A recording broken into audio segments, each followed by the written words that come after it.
آقا ما یه ویشکا داریم آسایش، یه ویشکا داریم ویشکا شهر سمت رشت، یه دونه هم ویشکا داریم که چسبه. الان چسبش خدمت شما آوردیم که خیلی چسب خوبی هم هستش. چسب 515 ویشکا با لیموناد نمیشه خورد، لیموناد فعلا کاریش نداریم میذاریمش کنار. و این سلطان جان ویشکای 515. البته یه واویشکا هم داریم که وا داره. این 515 این اون با واه اون قضا. حالا این قصه رو ول کنیم. ویشکا 515 امروز هستش در پلیمر پلاس. معرفیشو میخوایم انجام بدیم، سریع بریم سراغش. وزن خالصش 12 کیلوه، روی حلباش درد شده، وزن کمتر داره، گالون کوچیک داره که این ابعادی هستش و چسب صنعتی هستش. ویشکا رنگش زرد رنگه، بیرنگ داره. یه کد دیگه میشه، کد 520ش میشه. این کد 515. 4 تا کد دیگه هم داره، 510 535 530 540 که برای کارهای مختلف استفاده میشن. مصرف اصلی این چسب برای چسبوندن انواع چرم مصنوعی، چرم طبیعی، پارچه، چوب، لاستیک، روی خود محصول هم نوشته شده.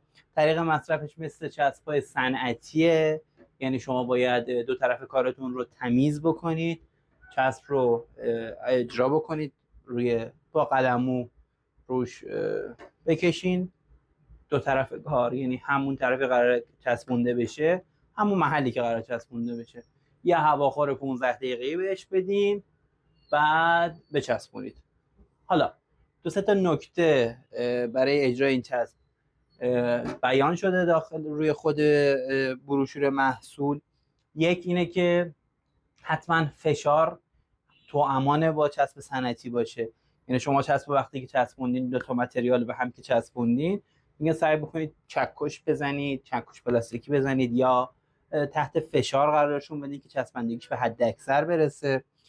و یه مطلب دیگه که بیان شده مثل چسب 4.9 که تو ویدیوی دیگه بهتون توضیح دادم، که اگر چسبندگیش کم شد، زمان خشک شد، زمان هوادهیتون طول کشید، میتونید با حرارت دادن ملایم چسب رو 2 مرتبه فعال بکنید.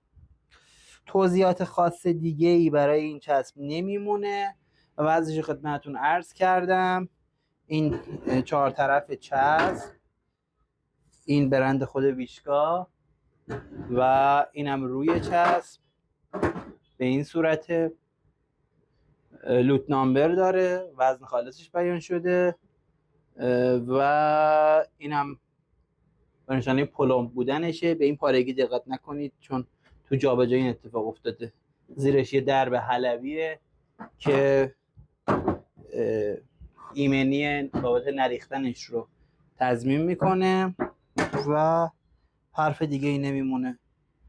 خیلی مخلصیم. سوال دیگه ای اگر داشتید من در خدمتتون هستم. هم میتونید تماس بگیرید، هم میتونید توی بخش کامنت ها و نظرات اونجا سوالتون رو مطرح بکنید. کانال ما رو حتما سابسکرایب بکنید، زنگوله رو فعال بکنید، به دوستان کفاشتون، به دوستان که کار سراجی انجام میدن یا کار نصب انجام میدن یا دنبال چسب صنعتی هستن یا صنعتگر هستن ما رو معرفی بکنید. شاد و پیروز باشید.